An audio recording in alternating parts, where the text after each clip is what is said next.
Right, we're going to go ahead and get this party started. So the doors have shut, so please do enter and exit from the doors up at the top of the auditorium. But welcome everybody. Oh, thank you. Welcome everybody to Hatfield Marine Science Center's summer seminar series. My name is Mariana Hinojosa, and I will be your hostess for the day. I am the Special Programs and Course Support Coordinator here at Hatfield in Newport, Oregon. And for those of you in the room, you're like, that's pretty obvious. I know I'm in Newport, but this is a hybrid experience. So we have folks online, and Annabelle is taking care of everything online for us. So, folks online, hello. Let us know if you can't hear or see anything, and our tech whiz will take care of that for you. Before we get to today's wonderful performance, I have a couple of announcements for you. I hope you join us next week for our speaker. We're having a whale of a time here at Hatfield this summer, so we have another whale talk with Dr. Anna Guasco, an assistant professor in the marine studies at the liberal arts at Oregon State University. And her talk will be Fish Stories and Whale Tales, Why the Stories We Tell About Marine Wildlife Matter. So join us for a talk about communication, narratives, and memory in marine conservation. Speaker Anna Guasco will share cases of surprising, conflicting, or not so accurate stories in marine mammal conservation, from past to present and from sea lions to whales. Although we may think of conservation research as centered on numbers and data, she will show how stories are a critical component of conservation. This seminar will also address career pathways and the human dimensions of marine mammal conservation. So I hope you have such a good time this week that you want to come back next week. That will be at 3:30, our normal scheduled seminar time. But I will not keep us from today's party much longer. So I'm going to introduce Chet Udell, who was born at 7.5 pounds, 20.35 inches in rural Ohio when David Bowie released the album Let's Dance. Growing at a nominal rate in the ancient cypress swamps of Weehawken, Florida, he reached 155 pounds and 70 inches and completed his PhD in music composition with cognate in electrical engineering in 2012 from the University of Florida. He is an associate professor in biological and ecological engineering at Oregon State by day, electronic musician by night. Occasionally, he can be found busking in a cantina on a planet like Tatooine on his electric guitar lightsaber instrument, the Optron. Without further ado, welcome Chet Udell.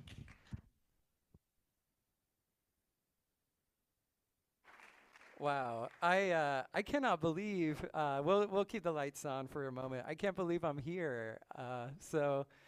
Welcome. I'm the artist in resident. I've had the privilege of spending a year here. I know I've worked with a lot of folks that have an acknowledgments at the inn, and it's a pleasure to share my story and share my work. A little bit of context. I was taking to ninth grade summer school. Failed ninth grade biology. My teachers were, they were generally supportive, but back in those days, they were like, you're either right-brained or left-brained. You're either like kind of super creative or you're like highly analytical. And so my teachers were like, you probably should go to college on a music scholarship. Like, let's see what and I did. I ended up, picking up my grades a bit so I could get in on a music scholarship, but I was scared to death of like science and math and engineering. And if someone told me I'd be standing up here as like talking about science and engineering things at a science center as an artist in resident, I would have been like, you're pulling my chain. What really made the difference was, so in my freshman year, I went to go be a band director, and because that was the mentor in my life that I wanted to emulate. And I took freshman classes in music programming, and it was kind of like, these numbers on the screen turned into sound, and I was like, oh my god, like numbers can be sound, that's cool. And then I wanted to make like, how do I do more dope beats, how do I create new synthesizers, new sounds? And so I enrolled in like programming and physics of sound classes, and by my junior year I was kind of the kid at the front of the class helping math and physics majors out with their homework. And I was like, I don't identify like that, like what happened? And I think that music and sound helped me get over that anxiety, right? That like having been formed an image of myself, like I needed like a backdoor into science and into engineering, and sound became that for me. And so now I design Yeah, so my PhD is in composition, but my cognate is in electrical engineering, and my media is sound and interactivity, and we'll get to see some of that work. I also direct now a makerspace at Oregon State University called the Opens Lab, and we just work with researchers who are struggling against instrumentation. They're asking questions that there's not really any good thing out there to measure what it is that they're trying to observe or ask. And we thought it was a real shame that science is stifled by the instrumentation that is available to you and what you can measure. And it's kind of like the tail wagging the dog, right? Like, shouldn't science drive instrumentation and like innovation? And so we work with folks asking cool questions, and then we're like, what can we do that like doesn't exist, like to help you do what you do better? Um, so during my time at Hatfield, I gotta say, I've been keeping up with this building since it was under construction. And when they made the iLab makerspace, they made an intentional decision to put the artist-in-residence office like right above it in the high bay.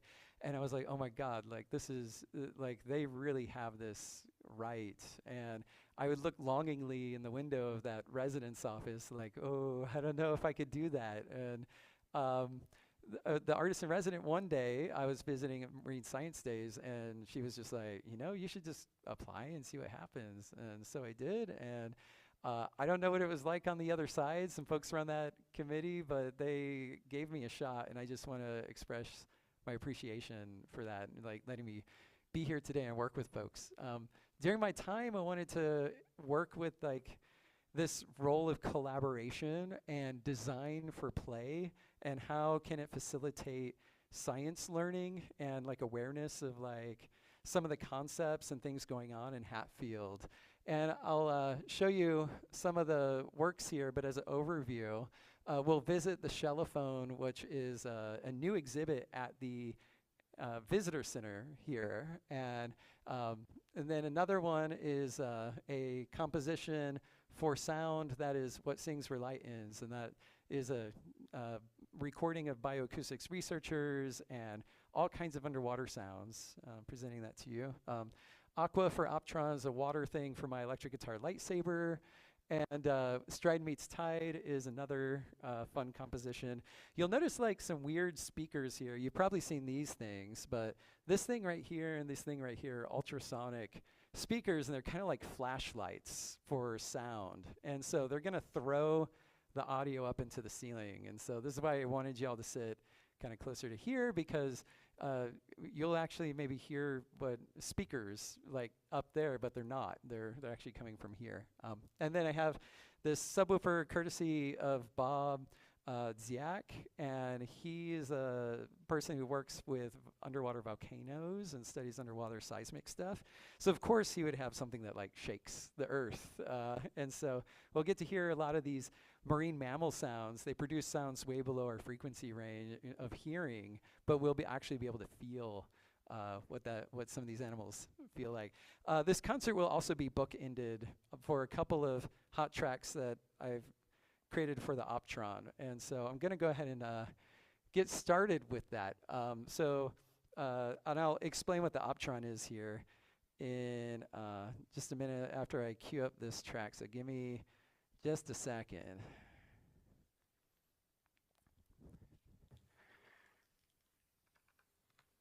Thanks for bearing with me. I will go ahead and take this opportunity to warn folks of loud noises, large, deep sounds, flashing lights, that kind of stuff. So just be aware. Thank you for that.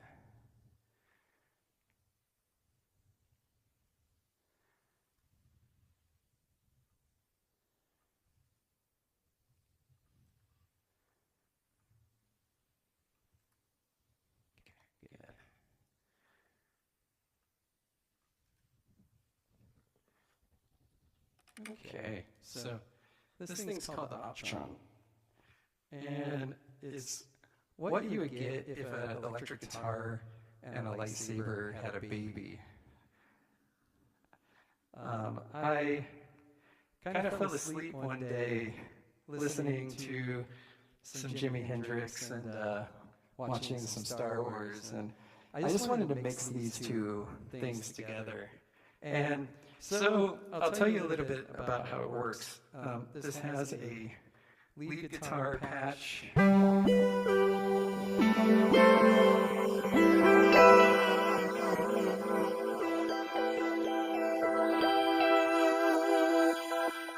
It's got bass.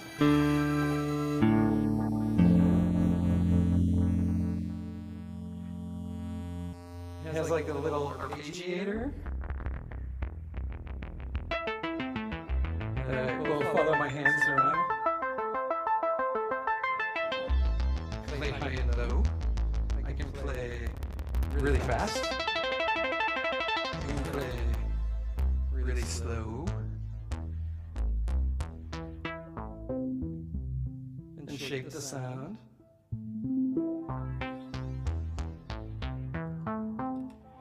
All right, and I got some other bells and whistles. So I'm going to go ahead and play you a fun track here.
Oh, thank you.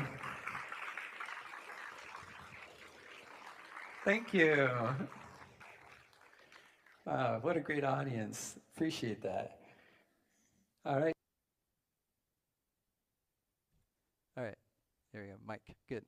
All right. So the next hot track, the next three tracks actually are going to be world premieres. They've never been played before in a public setting. Actually, there's Stride Meets Tide was played once at the PAC, but it was a longer version, and I've since tidied it up. So it's technically new-ish.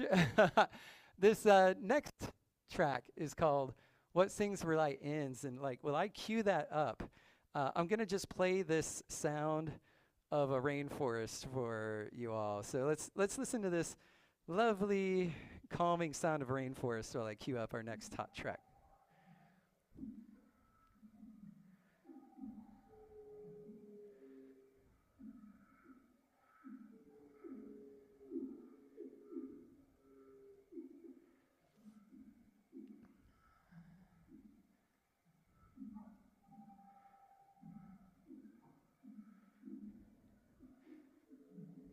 Do you all hear crickets and tree frogs and stuff like that? What if I told you that that is not a rainforest? I was fooling you. No, I probably didn't fool anybody here. I was actually taken from a hydrophone on a buoy about 10 miles offshore and sped up 5 times so that you can hear it. These are actually calls of blue whale and rockfish.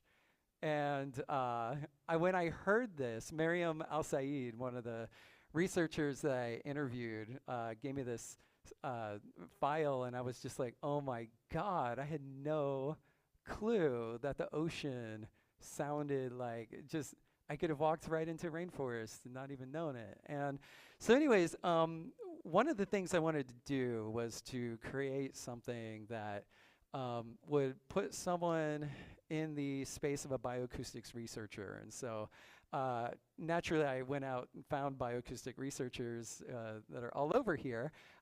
Kate Stafford, Lee Torres, Miriam Al-Said, Emma Pearson, Miriam Howard-Jensen. And actually several of them may be here. If you're here, please raise your hands. Yeah, got one or two. Okay, good. So some might be joining us over Zoom as well. And in kind of collecting all this material and collecting all this sound material, I was like, I want to try and go through this narrative arc of like a scientific question, or like, what does it mean to sort of investigate the ocean through sound? And so wonder being kind of like, what fascinated someone to like get into the acoustics world and just being fascinated about sound.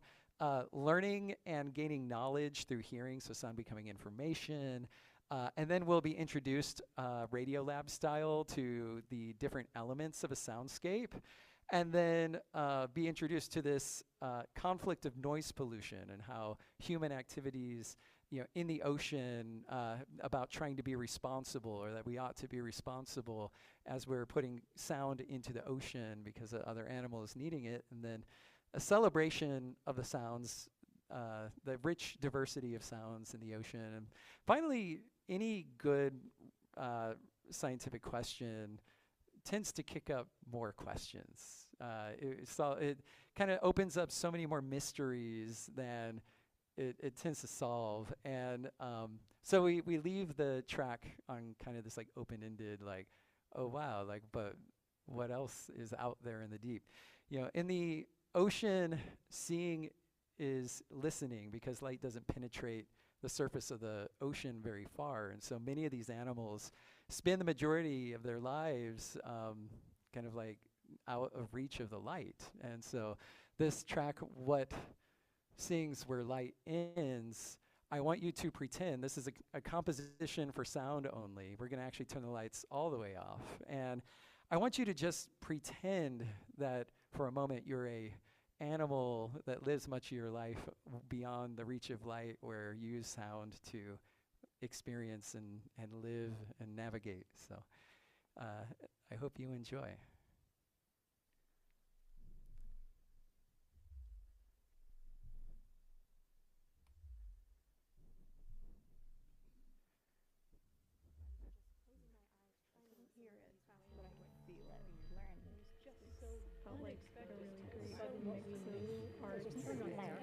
Boat literally started vibrating. So it was a really profound experience.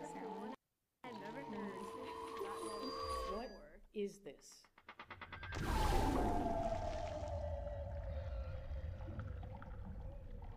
I often think about, like, in their world, if you just closed your eyes and could only navigate by sound, what that would be like. Animals who live underwater, sound, their ability to hear, produce sound and receive it, that's their eyes. So then every single sound is meaningful and can help you navigate or find food or avoid running into objects or make it to the right place. What I'm listening for depends upon the question I'm asking or the question I want to answer. What marine mammals are communicating, when are they communicating, how often are they communicating? Seeing what species we would expect and also when we would expect them in this region, and also what their calls look like, what they sound I like. think of it like eavesdropping on animal conversations. Are we seeing changes in marine mammal vocal behavior? Are they calling less? Are they calling more? So listening to the ocean is actually listening to the life of the ocean and the story of the ocean. If we can crack that code about what information is actually being carried by the different sounds, I think we can understand better the decisions that individual animals make.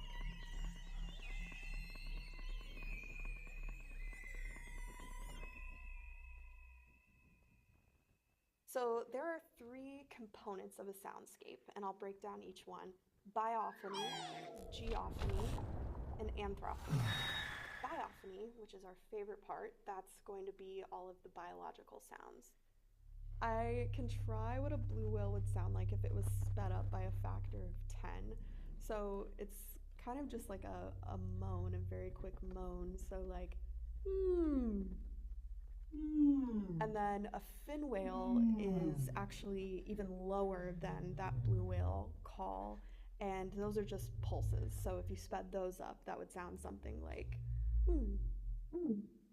So that would be my best attempt. I do occur at really low frequencies, so I'll typically have to speed it up by 3 times. Like a say whale call will typically sound like really low. Yeah.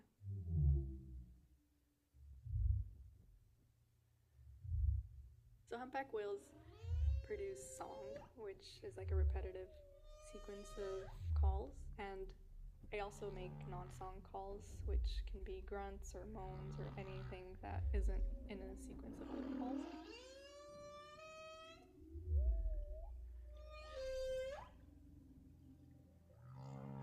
Each of the bowhead whale songs that you hear, some of them seem fairly similar, but others are so different. One we call it the strangled cat song, because it started with a it's not a very good imitation. And then the other thing that some bowheads do, but not all of them, is they have this two-voiced singing, where they make 2 sounds at once. And one is always a low frequency kind of and the other is often some sort of crazy at the same time.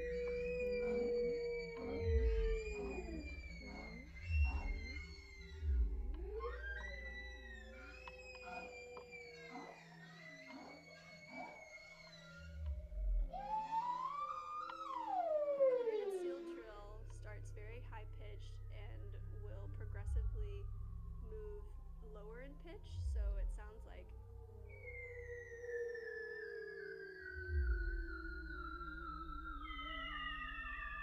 you'll see overlapping trills.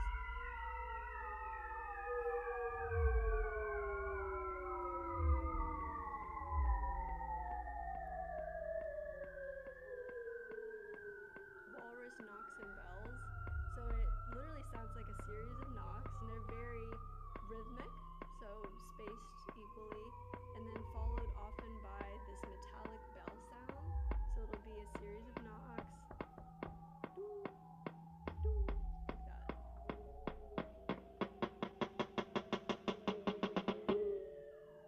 Doo, doo, doo.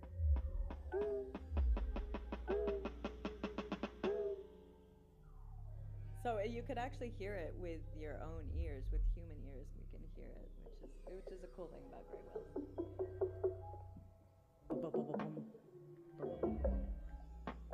It's really interesting to hear this cool call, the bongo call, and then to hear it replied back to the animal.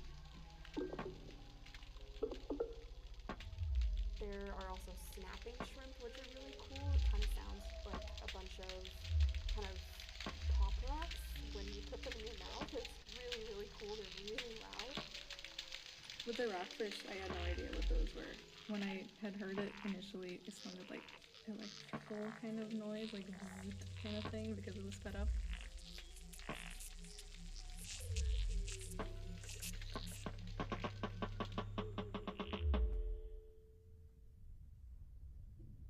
Then you have geophony, which is rain, snow, hail, volcanoes, so everything that's caused by weather. In the low range, we have volcanic activity. Earthquakes, rain, wind.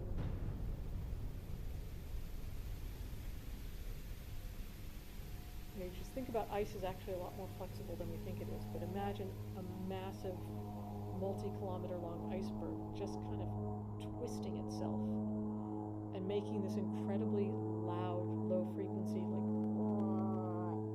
that could be heard thousands of kilometers away at the equator. I thought I would be able to confidently identify ice breaking underwater, but it actually sounds a lot like drilling, like an ice drill into sea ice, which is pretty crazy. Super high pitched and very mechanic.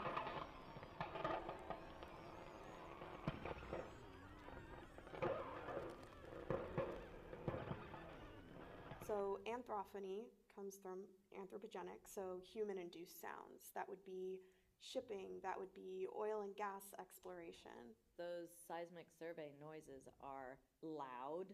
They're a broad spectrum, like across the frequencies, and they're very repetitive. Bang. Bang. And so ship noise is kind of a very dull roar. It's under 200 hertz, so it's very low frequency. And that one's pretty easy to pick out because when there's ship noise, depending on how close that ship is, it will completely dominate the hydrophone recording and you won't be able to hear anything else.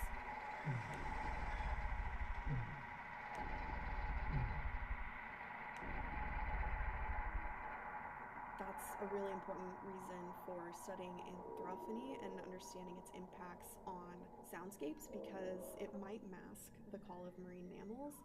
And depending on the species, depending on the individual, they may choose to stop calling altogether. Underwater, if I yelled, not as a human, but say as a blue whale, I could potentially be heard hundreds to maybe even 1,000 kilometers away. They're probably more in contact with each other through sound over large distances than we can understand that network of communication and touchstones with each other. Ship noise really decreases the communication space. When we just have more and more boats, and the boats are louder and louder, and they go faster and faster, all of which creates more noise in the environment. Suck up the seafloor. Bang, bang, bang, bang, bang, bang. Suck up the seafloor. Bang, bang, bang, bang. Suck up the seafloor. Bang, bang, bang, bang, bang, bang. Suck up the seafloor. Bang, bang, bang, bang.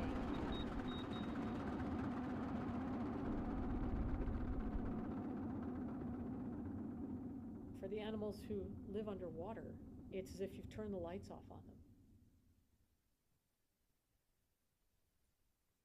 We can be more conscious of and responsible for making sure that when we put noise into the ocean, it's done in a smart way. In some ways, we are losing some of these sounds of these different marine mammals that contribute to this symphony that we call biophony.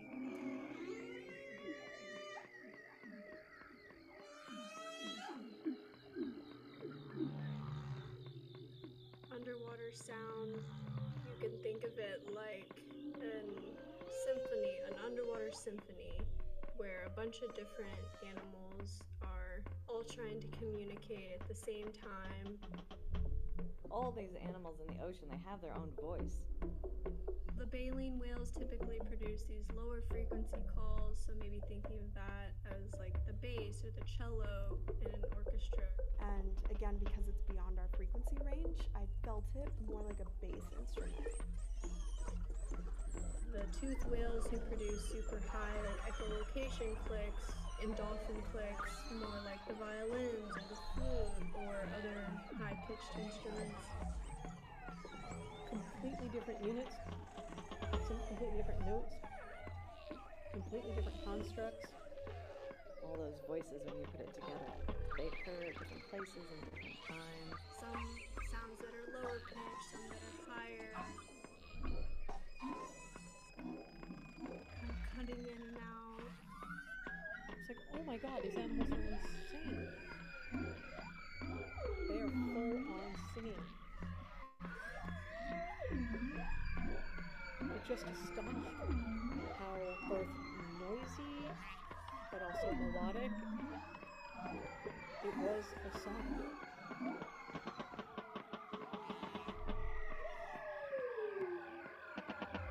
But they're still able to get their message across despite all this competing sound.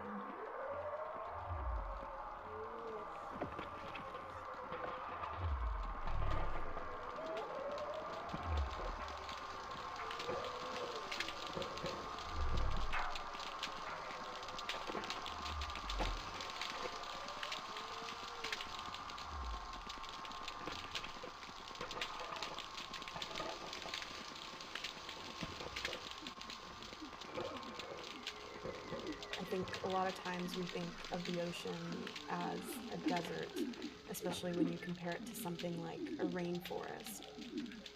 The ocean is anything but silent. There have been several times where I've seen something on the spectrogram and I've listened to it and I couldn't tell what it was. Maybe it was wind, or maybe it was a boat, or maybe it was some sort of animal. And I would call her over and we'd look at the sound, we'd listen, and she'd look at me and I'd look at her and she would say, I don't know. Well, there have been lots of calls where we scratch our head and try to shop it around to other acoustics experts to be like, what do you think this call is? And sometimes a lot of calls just go into the mystery basket. There have been several times where the answer's been, I don't know, and that's also really exciting. Like, I don't mind a mystery hanging out there, but on the other hand, it would be really interesting to understand. And the most interesting thing to me is that we don't really understand why they're making a lot of their sounds that we're making, and that to me drives a lot of my curiosity. Why are they making that sound?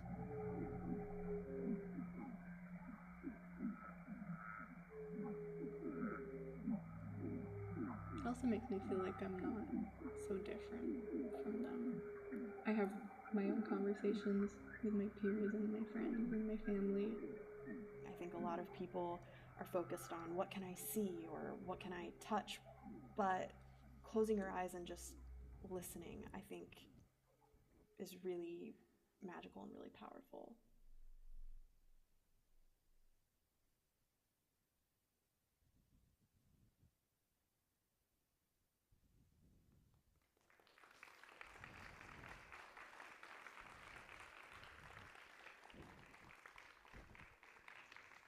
Thank you. And to my bioacoustic performers, my researchers, thank you so much. So I want to give them a round of applause if they're listening on Zoom. And thank you.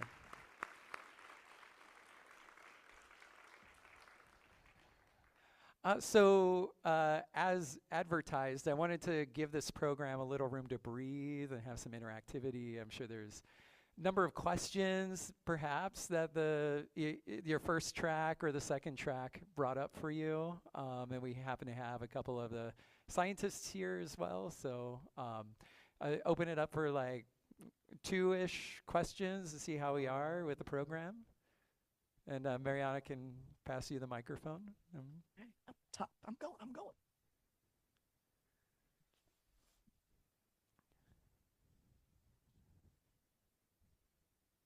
Do the bioacoustic researchers record below our hearing range and then normalize those sounds so we can interpret them? Yeah, so Kate?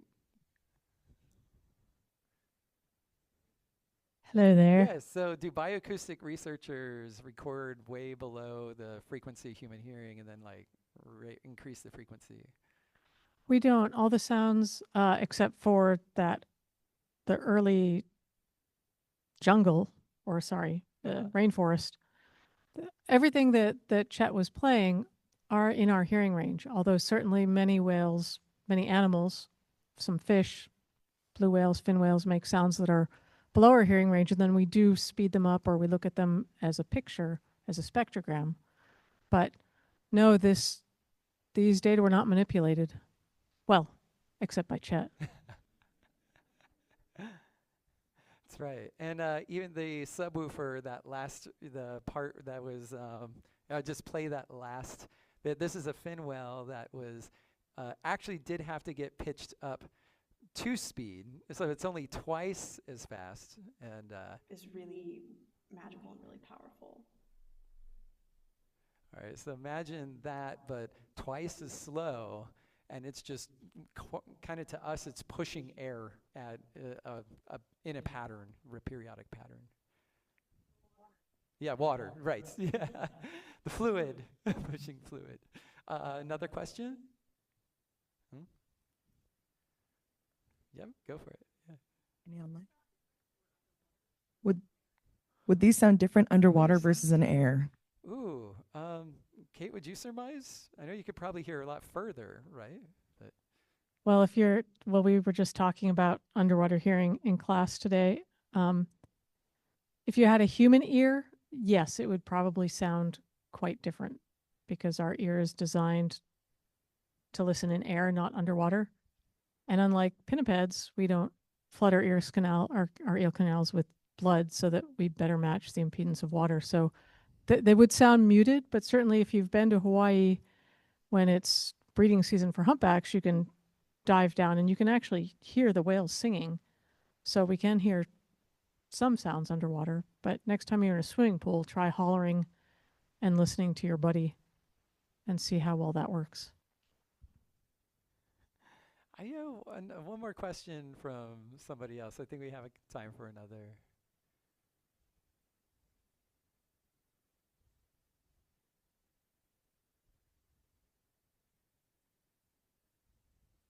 Up top, up top. Okay.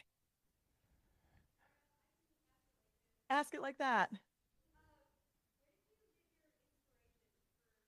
Where did you get your inspiration for making this? So I wanted to do something that would bring the thoughts going on in the research community, or at least a small facet of one research community, like out into the public. And that was kind of the only mission I had. The next was I put together several interview questions, kind of like, just to see what stuck. And so the responses, I had another 20 minutes worth of amazing material shared, stories, personal stories, cool factoids. Like I learned that the pitch of blue whales, or is it whales in general, like is blue whales then, right? Is getting lower and lower gradually. And this is happening all over the world. And nobody really quite has a finger on like why that's happening, but it is happening. And it's just all kinds of like cool stories and mysteries, and another one like Lee Torres mentioned, getting to stick her head underwater when one of the whales was going by, and just like that immersive experience like inspired me to put these low whale sounds in there and see if I could shake the subwoofer to try to like bring some of that to life. Yeah, it kind of just interviewing, seeing what was in front of me, and then putting together some thread, some path through that forest. And that's just like one path I cut, and it's a very short path compared to like the meandering, amazing thoughts that I really could have hit on. So it was had to make some very difficult decisions to put that in there. I didn't quite get into like the tools that the bioacoustics researchers use, like, interestingly enough, bioacoustic researchers look at acoustic data a lot through these spectrograms, which is like a graph of the sound. And so different sounds have different shapes and colors to them, and they'll use shape and color to like help them identify and measure and stuff like that. So it's very, so for us, we translate sound a lot into visual for us to see, right? And yet in the ocean, the primary sense is hearing, and that's how they see. So it's kind of a fun little dichotomy. All right, cool. Any other questions? One more. Yeah. So she's going. That's all right. I'll pass. Maybe.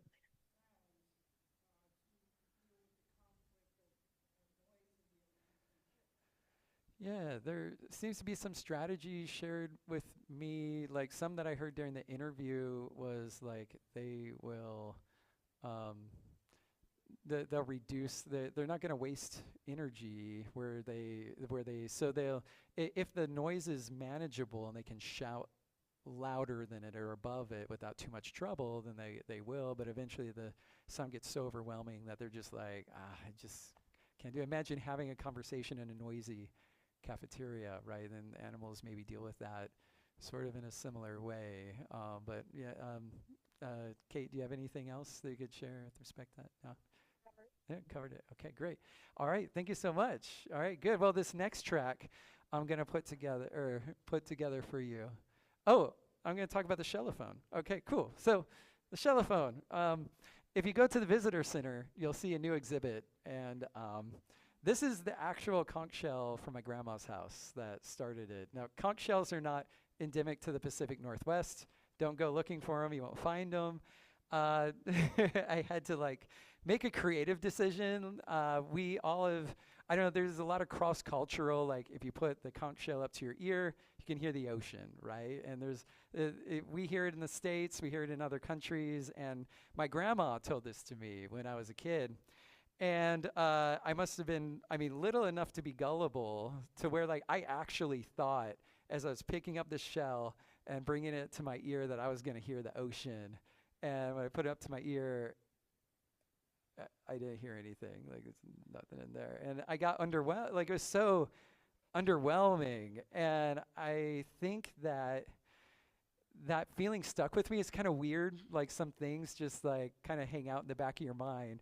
And when I started the residency, thinking about, like, how can I engage the community through play and through something participatory to learn or become part of some scientific stuff.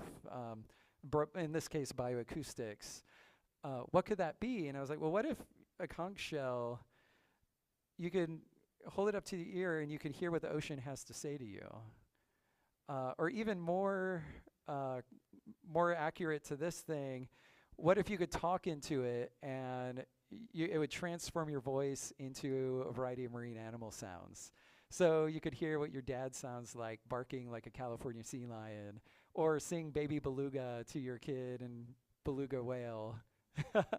And so we set out on this journey. A bunch of people set out on this journey to help make it. So it's a communication system, it's a toy, it's a learning station. And the way it works is there's a touch screen, and you touch what animal you want to sound like. Then you hold it up to your ear and you say something, and then it transforms your voice into that animal sound. And you can actually hear it yourself and also somebody else on the other line if they happen to be talking back with you. And so embodied cognition is kind of this, like, think back to some of your most memorable moments. Like, it probably wasn't someone like lecturing at you or like telling you some information. It was probably something you were doing. And so, like, we learn a lot through physicality. And so I wanted to be able to have people participate in marine bioacoustics by inserting their voices and inserting their bodies into the system, instead of, like, passively hitting a button and something responds at you. And then, let's see here. There's also, I wasn't expecting this, but there's a lot of social mediation kind of happening here. So parents walk up with their kids, and sometimes the kids need help to, like, pick up the shell and hit a button if they're, like, really little. Other times, though, I love this cool role reversal. So, like, they're actually, folks my generation who, like, grew up with payphones, like, we know what payphones are, but, like, kids smaller, like, never seen a payphone. And so, like, is a cool technology. Kids so many times have to explain technology. And so, we call them digital natives. But this kind of turned that relationship on its head using something people don't see much anymore and getting to explain it to them. And of course, free choice exploration is really fun. You can play for it for 15 seconds. You can play for it for 15 minutes and explore on your own. And another philosophy was play first, explain second. And so how it transforms your voice is it does an analysis, and as your voice is making volume, the louder it gets. I just have a little volume follower that's like as just imitating the volume of your voice and fading that sound up and down. Another thing I'm mixing in, something called a vocoder, what you heard on my first track when I'm like sounding like Domo Arigato, Mr. Roboto. So like it's you get the animal sound is the carrier, and that's the thing I want to drive. And I basically run my voice through like a little EQ. Instead of following the volume of my entire voice, I follow the frequencies of various bands. So I follow the high volume of the high frequency stuff, volume of the middle frequency stuff, volume of the low frequency stuff, all separately. And if you chop it up fine enough, you can actually make it sound like another sound. You're projecting your sound or your voice through a different sound. And so that's how you get that. So next time you listen to some Daft Punk and they sound like robots, like you know how that works now. And then another one, I take the frequency information of my voice and running spectral analysis of phase information from the other and create like kind of this cross synthesis. And like a good red wine blend, I just like mix those three to get like just the right blend of stuff. And I want it to sound like the animal, but still have characteristics of your voice while you're singing or talking into it. And we also worked a lot with students and read a lot of stuff on like interpretive signage. So like how do you communicate things about bioacoustics in a way that is accessible but also like relatable, right? And so, light fades quickly underwater but sound carries far. What things are making sound in the environment? Where's the noise pollution coming from? What do animals have to contend with? And then this is the cafeteria analogy that I reused there. We took some data building this thing. We built a cardboard prototype, and we asked a variety of questions like, is this thing sticking with you? One of the most important ones, though, was which one is your favorite animal? And this is a really interesting point that was not obvious to me, and it might be obvious to some folks who study this, but I was really surprised. Okay, so look at the favorite, the rockfish, by a landslide here. And then you got your beluga, which makes sense, canaries of the sea, but Pacific herring, right? That's another fish. And you got your humpback. So, and these fish, like, they're not the most charismatic. Like, and I think like some of according to the comments, they were just like, I never heard a fish before. Like, and that was really, they didn't know fish made sounds. And they're actually pretty cool sounds. Take a mental snapshot of this, because I want to show you something that like weirds me out. We also did some comments. All right, so the shellophone, because like, again, I direct a lab, I build devices that make data. So the shellophone is making data. And what it's reading is, don't worry, no identification stuff. It's just, do you talk into it, and what animal sound are you using when you talk into it? And how long are you talking into it? No other information. But we can actually get a lot of insights from this. And so in the two month and some change period, 2 months and a week, we had 127 hours of active engagement. The average session was 37 seconds long, which is like, for an exhibit, is kind of cool. I mean, people don't even have to stop, right? There's some cool things. The distribution looks like kind of normal. Like, you know, a lot of people pick it up for less than 15 seconds, like, meh. But look at like, there's many people like spend 5-10 minutes or even longer, like, on that. And they're just like playing around. I've actually seen, you know, these lengths happen. But here's what weirds me out. Look at the number of like the most clicked. And how would you compare, you know, these with these? Like characteristics. Size? Yeah, they love the large. How well known they are. And for those of you who don't know what a plainfin midshipman is, or, you know, the rockfish, they're ugly.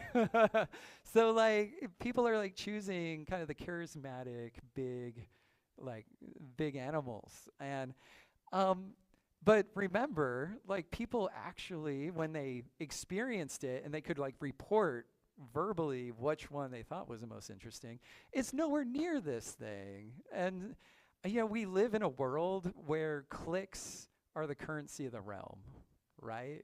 Like, think about it. Social media, how many clicks you get on social, right? Like that's the currency. And we're losing potentially like so much meaning. Like, can we read between the lines of these clicks? And I'm sure a lot of people are doing that. But if you're curious about like writing something up with me, this thing's still taking data, and I'd love to kind of follow up with anyone who's interested in like engagement in visitor center type stuff and learning and stuff like that. Here's just a couple other stats. So April 11 up to that point was Marine Science Day. So of course it got the most activity there. This is the time of day. We tend to peak out at 11 a.m. So I'm just kind of showing that, you know, this stuff is actually giving us data that like matches up with the reality of the visitor center. And Stacia was like, oh yeah, like that's, and like Wednesdays, like, why no love for Wednesday? Well, they're typically closed on Wednesdays, at least during the off season. And so I thought that was pretty wild. Anyways, I want to acknowledge there's like 26 students and iLab staff. Oh my God, like, just I had so many. This is Jacob. Jacob's in the back, and he spent so many hours with my students, like teaching them how to weld, like getting a device to like behave and not break, like with like 2,000. We had 2,000 visitors almost come through on Marine Science Day one day, like interacting with the thing. It's just like, I have a whole new appreciation for McDonald's play places, as far as like, just, you know, people find a way to break things. And just, you know, mechanical engineer students, bioacoustics engineers, marine studies student who like drew the pictures, you know, people coming up with like the survey questions, building, casting in resin. Drummond, want to drop his name here, just like supporting like all of those iLab technical activities, signing off on all of our stuff. Stacia, the visitor center staff, advising us on like just so much. It's a community project that like everything had to come together just right in order to make it happen. But yeah, I could talk at you all day about it, but really what you should do is go to the visitor center and experience yourself. Okay, the next one, next hot track I'm going to play for you is a little experimental, actually. So it's no coincidence that I played a popular tune because on my Optron the first go around, because I wanted you to see, like, you know, this is a real instrument. Like, it plays stuff. It plays stuff that sounds like music. For this one, I wanted to see if I can make a composition for this that was about water. And what does water mean for me? And so I thought back to all my experiences. Like, I lived in Panama when I was a kid, so there were days where I swam in both the Pacific and the Atlantic Ocean in the same day, which is pretty cool to be able to say that. And then I lived in Florida on the Gulf Coast for a while, and then on the Atlantic Coast for a while. And now I'm here in the great Pacific Northwest and experiencing the ocean in a completely different way from how you would experience it in the Gulf or near the equator. And there's so many dynamics about water, different phases, people's relationship with water, what it does for them.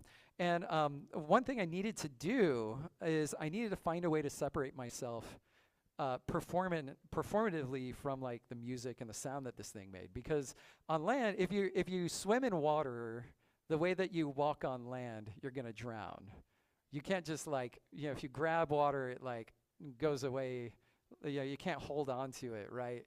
And so I wanted to like try and capture that, and I was like, how do I do that? And so I made a physical model of water. So it's using like impulse response convolution, impulse convolution, and it kind of creates like the surface of water. So like if I do a thing, like waves will propagate. And so everything that I'm doing is mediated through the physical model of the water, so that and it causes me to behave in a very different fashion. I have to like trigger things more fluidly, which is like really fun for me too. And so as I'm playing through this, I want you to kind of be thinking about that. And then I also composed like scales and tonal systems for this thing that like don't even exist. And so if you hear things that are like a little out of tune compared to like what you're familiar with, it's because it is on purpose. And the reason why I came up with this like very warped tuning system is because like when light shines through water, light will warp and distort. And so when I'm above water, you'll hear things that sound fairly in tune, but when I'm like underwater, the tonality becomes like distorted and warped and things like that. And this instrument, because I composed this instrument, I designed this instrument from scratch. I can get it to play whatever scale I want. And so why pre-made scales? Why not new water scales? This one is called Aqua for Optron, and let me plug this thingy in. And thanks for listening. Let's see, Miguel, can you get the lights for me, please?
Thank you. It was it was a pleasure to share like that whole musical system that I created based on water with you. And yeah, thank you. A couple of, I guess we got room for a couple of questions. So anybody have any questions about any of that? Uh-huh. Hey, thank you for that. How much of aqua is laid in advance, either a high level or just points that you then apply to? How much is made up on the fly? Yeah.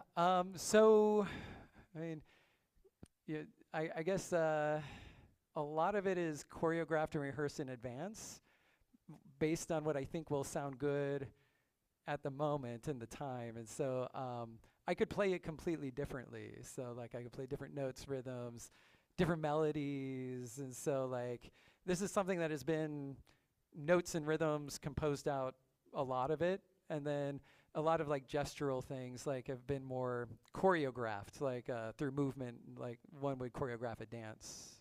And I always perform it a little bit different to a lot different every time I play it. Like so there is moments that are improvised, and I'm not too concerned with like playing a canonical version note for note, because it's kind of like, again, it's the water and kind of having that like bringing that fluidity to the system and to the process. So I like to think I kind of create a system that I could like insert myself into and like work with, but not necessarily dictate everything, absolutely everything in advance. Uh-huh. In the back? How do the lights correspond to the that's notes? Good. So there's a number of different ways that could do. So the color often corresponds with the pitch. And so based on the pitch of the scale that I'll be playing, that color is always going to be consistent. And so a little bit like a synesthesia sort of feel, where you like certain people can like see color when they hear different frequencies or tones. And so I wanted to do that. And also, you might have noticed like at the end with the little music box raindrop thing that the position on the light had something to do with the pitch. So that was always a consistent thing. And I think it was also panning left and right based on the pitch as well. Very good question. Uh-huh. Jared? Go ahead and scream it out.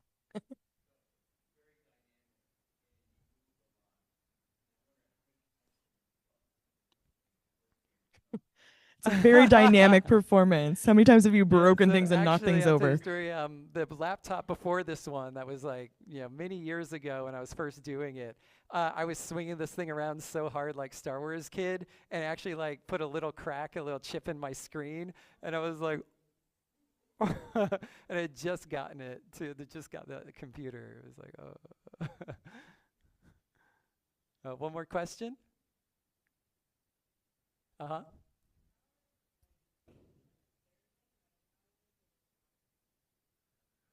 A lot of that. So the motion stuff is an accelerometer and gyroscope. And so the accelerometer measures my orientation with respect to gravity, 3 dimensions, X, Y, and Z. And a gyroscope is measuring like rotational velocity, which is kind of like difference in movement or maybe inertia. Maybe that is like a typical word we might use to explain that. Yeah. So yeah, when I like swing, when I swing and break like a velocity threshold, like that can trigger a thing. These things right here measure, I don't know if you've noticed, like I can interact with the lights with my hands. And so these sensors are stereo infrared trackers, and they all track my position this way and this way. And I stitched 8 of them together so I could like grab, I thought it would be cool if I could like grab the lights and like move them around, and like that would have something to do with the sound. Okay, thank you. All right, good. Thank you so much. Good, really good questions. Thank you. Oh my God, this is a real treat. Thank you. Okay, so Stride Meets Tide is the name of the next track. And this one, I was curious about, like, could you create a map of Newport using only sound? Like, what would you do? How could you do that and orient yourself only through sound?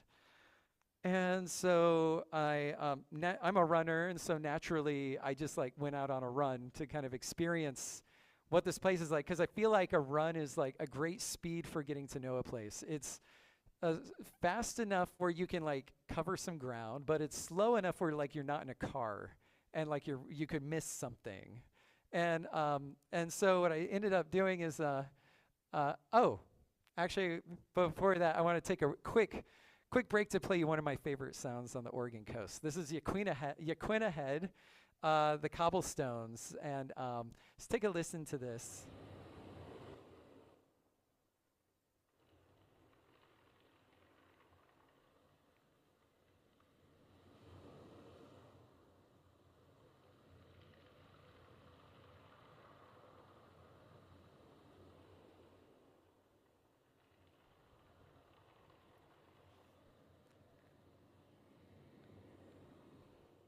And I could listen to that all day. And what's going on is when the waves go out and then they pull back in, they get all these cobblestones to click together, and it sounds like this rain stick. And the water and the stones interact in such a way that small cobblestones will all be at the bottom where like the low tide is, and the bigger stones would be like up on the top, and there's like this whole gradient. And I noticed like listening like throughout the course of a day that you can actually, and coming back, I went back periodically at different times with the tide, different levels, and I realized that the pitch of that rain stick has everything to do with the size of those cobblestones.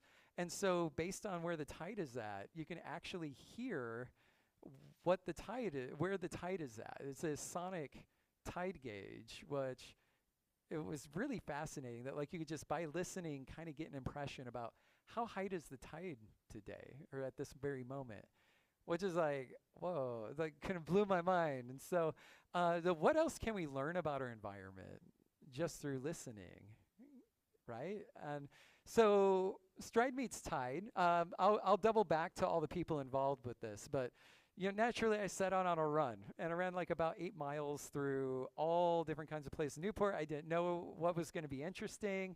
And so I ran at the estuary, I ran at Yaquina Head, I ran across the bridge and through the South Jetty and the historic downtown. And I zeroed in on these 4 regions: the estuary nearby, the downtown area, the South Jetty, and Yaquina Head. And I went ahead and put together like 3 different compositions based on this run. One of the challenges was running at 156 beats per minute, because I knew I wanted to like tempo sync all of these tracks so that I could like crossfade. And so in a way, like as I was running with my phone flashing at me this relentless 156 beats per minute rhythm, I'm like, oh, I feel like a percussionist. I'm keeping rhythm. And so like in a way, like I was a musician kind of playing or performing the different territories that I was running through, letting sand and stone and concrete and metal become my instruments. And recording this performance all along the way. And I got to say, it was a real performance, because running up the sand dunes or running on the cobbles when they're like very unstable, or running up and down boardwalks, or like running through the water fearlessly with my shoes on, keeping time through all of that was a real struggle. And there are moments in this piece, I hope you hear like moments when like I'm kind of struggling to kind of keep tempo. And so it's kind of that push and pull like we get with instruments sometimes. This ended up becoming 3 different things, and I really owe a lot of thanks again to so many people. iLabs always helping us come up with a plan for mounting these things to these I-beams. My students here who like followed me like at various different waypoints, taking the photos here. Mariana in the facilities being like, hey, can I like even do this? And like Sheena like probably like, what is this person thinking? And like signing off on these weird ideas. My kiddo for like, being a sounding board and giving me feedback, never afraid to pull punches, which I really like. And so, yeah, it was a really cool experience. We came up with like 3 different forms, 3 different modes that this is. So one was a interactive sound and light installation, where again, these AccuSpade speakers are pointing straight down in a shower head configuration, and they're so directional that you can actually like hear yourself in one and then step like 3 steps to the side and hear yourself in a completely different zone.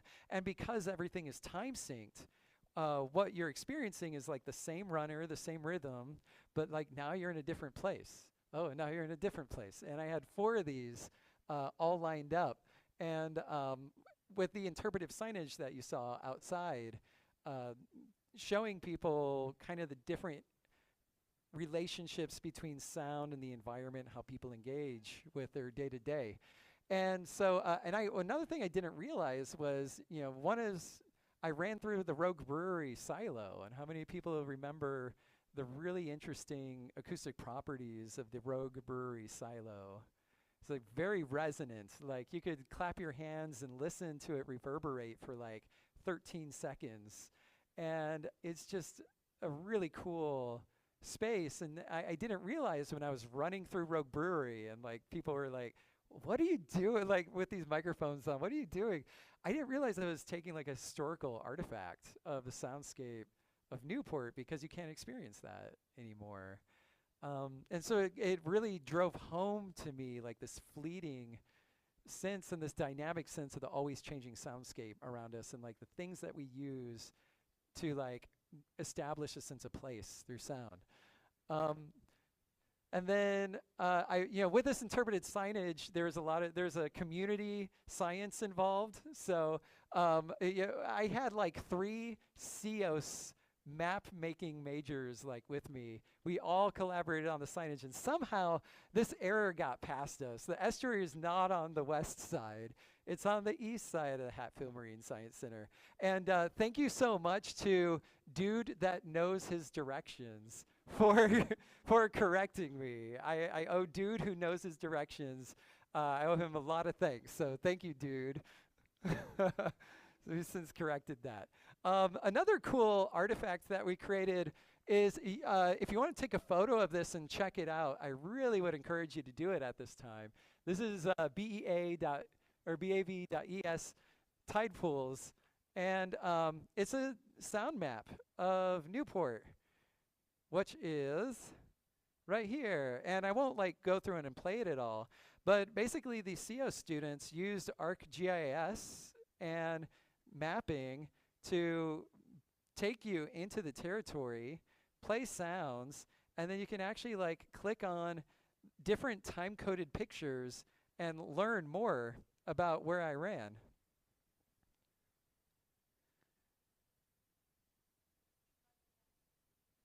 Oh, leave it up for a second. Okay, I will do that.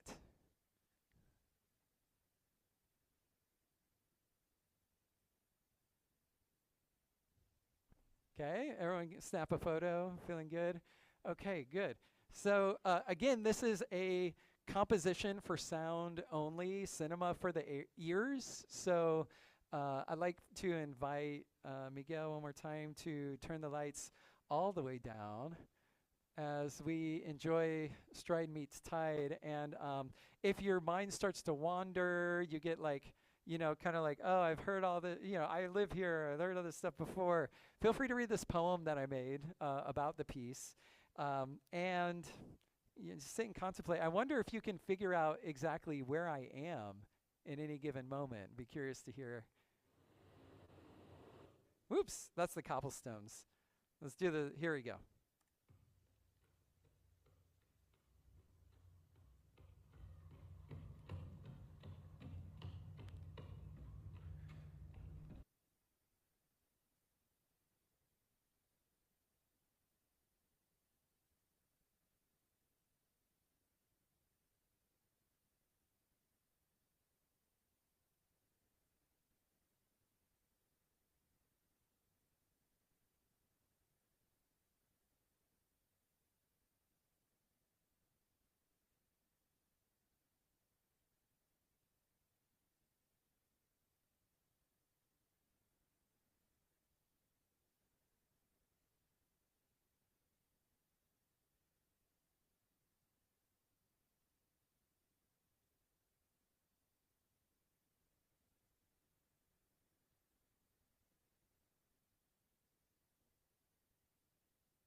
that.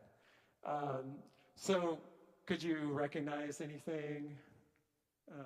Yeah, anyone want to call out anything that they heard that they were like, oh, that's probably that place? Uh-huh. Yeah, so you heard the cobbles at Quinn ahead. Yeah, good, good. Uh-huh.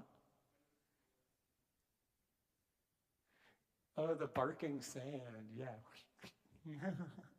Uh-huh. Yep, those sea lions downtown. Yeah, exactly. Yeah.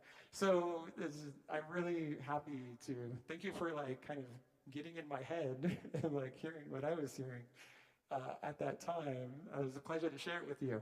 We are, going a little over time than I thought it would be. It's been a pleasure sharing everything. Got one more track for you for those who want to stay and get that last track in. But before I leave you guys, I just wanted to make sure that I took a moment to say thank you for everybody who like really helped all the things out. I just wrote some acknowledgments down for, where did all my acknowledgments go? I know they're here somewhere.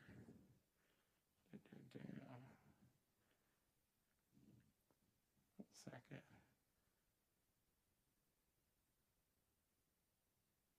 Well, I guess I'll just have to call it out based on my memory. So let's see. Let's start with the Hatfield staff. So Mariana, oh my God, like you've been a guardian angel throughout this whole thing, like making sure you got me every step of the way, and just this is a real treat to get to work with you. And Miguel, thanks for letting me in all the time, and I'm like locking myself out.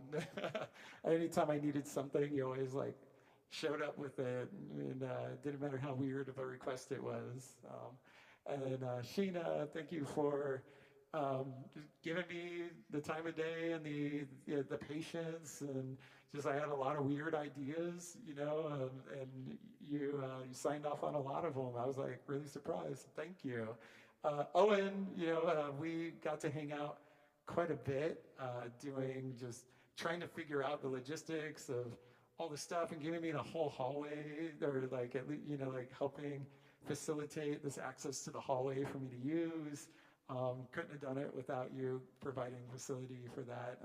The millimeter wave sensor to detect presence, big suggestion. I really appreciated that. iLabs, so we have at least one person from iLabs still around. Thank you for your time. I know we used a lot of it, and your time is a premium, and it's just the things my students learned working with your lab really jazzed them up. Some really solid skills like welding and all kind machining and all kinds of stuff. So really great. I'm sure there's a lot of other Hatfield staff that like I just haven't had an opportunity to thank. Am I missing any other big? The Sheena. Or Stacia and the Visitor Center Committee, amazing people, just like helping me out with the signage and giving me access to the Visitor Center after hours. Let's see, what else? Okay, so I got them. Students, if you're a student that worked with me and are still here, I know a lot of folks had to like catch the bus. Okay, there's so many students, I really couldn't have done it without all of them. And then my family, Melissa, my wife, and Ava. This has been a big year, a full, abundant year. And I gotta say, there was a time where 2 weeks ago, I was like, I'm gonna have to cancel this thing. Like this was in the midst of moving and undergoing like a little bit of a job transition from research into teaching. And I just got overwhelmed, and I was like, I don't think I can do this. And Melissa's like, what can we do around the house to like help you do this? Like you're doing this, and then here I am. So so much gratitude. And Ava, all the trips that our weekend adventures we had to like put off. All the weekends I couldn't play. This is a really, thank you for making space for me to be able to do that. And we're going to get back to all that here in a little bit. So Thank you all, and a big thanks to you guys, all of you here sharing this work with me. Some folks all the way up from Corvallis, other people, Lincoln City. Anyone else come farther than Corvallis, Lincoln City? Yeah, okay. Yeah, so thank you to my friends and family for support. I'm gonna dial in this last track here. This has like absolutely nothing to do with water, but it does have something to do with science. So I was thinking, like, this Optron is all about light. And so I wanted to make a hot track for light. And I was like, what would happen if Bill Nye the Science Guy and Weird Al Yankovic had a baby? Like, what would that be like? And so I came up with this song. It's all about light. And it's just a nerdy parody about light. And I hope you enjoyed it. It's called 299792458 meters per second.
Turn up the lights in there, baby.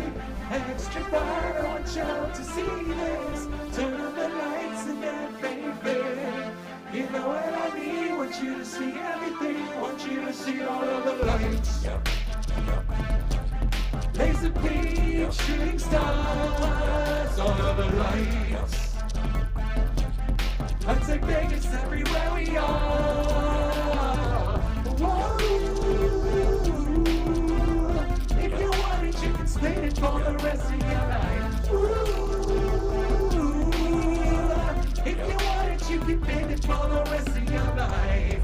I'm a photon, I don't have mass. Moving light speed, that's really fast. Speed of light, let's let her see. Waving particle, can't outrun me. I'm so steady, he declared. He's the MC at E equals MC squared. Through a prism, all my colors spread. Roy G. Biv across the wall, all the colors get the cred. Your pop lights, spotlights, flashlights, strobe lights, street lights, all of the lights. Throw lights, bug lights, flag lights, headlights, tail lights. Turn up the lights in there, baby. Extra bright, I want y'all to see this. Turn up the lights in there, baby. You know what I need, want you to see everything. Want you to see all of the lights.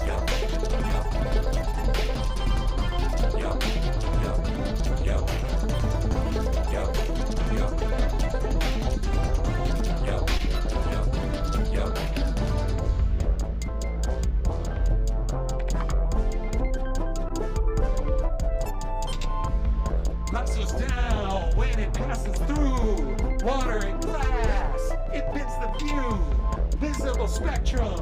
That's just one blotter. Infrared to gamma, more light than ice absorber. Noah's vast. still got force. Push the solar sails and set the course. Split the beam, now the color's red. Red to violet showing up, all the colors get the cred. Yo, stage lights, watch lights, guest lights, read lights, candlelight, all the lights. Yo, track lights, mood lights, read lights, sunlight, moonlight. Yo, turn up the lights in there, baby. Extra bright, I want y'all to see this. Yo, turn up the lights in there, baby. Know what I need, want you to see everything, want you to see all of them.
Of the song. So I'm going to point to you, and when I point to you, I want you to say all of the lights, and I'll count you up. Ready, and all of the lights. 1, 2, 3, 4. Ready, and all of the lights. One more time. 2, 3, 4. Ready, and all of the lights. Here we go. Daylight, night light, skylight, tea light, black light, all of the lights. Red light, green light, neon light, firelight, Stokes light, starlight, all of the lights.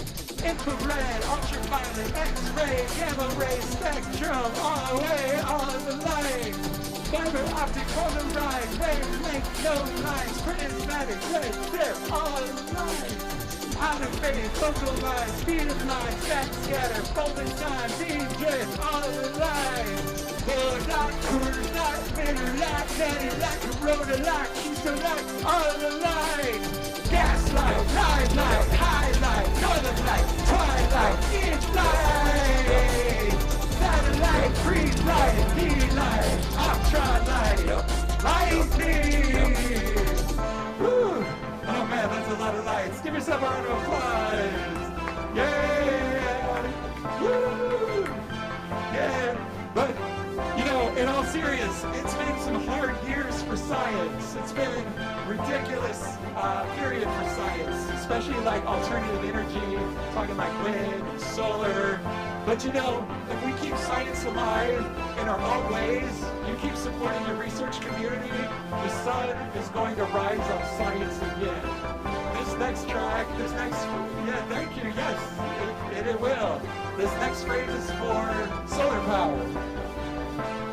Built-in light, baby, recharge and let it flow, yeah. Converting light, solar cells convert the flow, yeah. Filtered light, got the electrons loose and let it flow, baby. Converting light, now the current starts to grow. Turn up the lights in there, baby. Extra bright, I want y'all to see this. Turn up the lights in there, baby. You know what I need, want you to see everything. Want you to see all of the just feeling like in a vacuum. We're just feeling like in a vacuum.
You guys, thank you so much for coming out. You made my evening. Thank you for letting me share with you guys.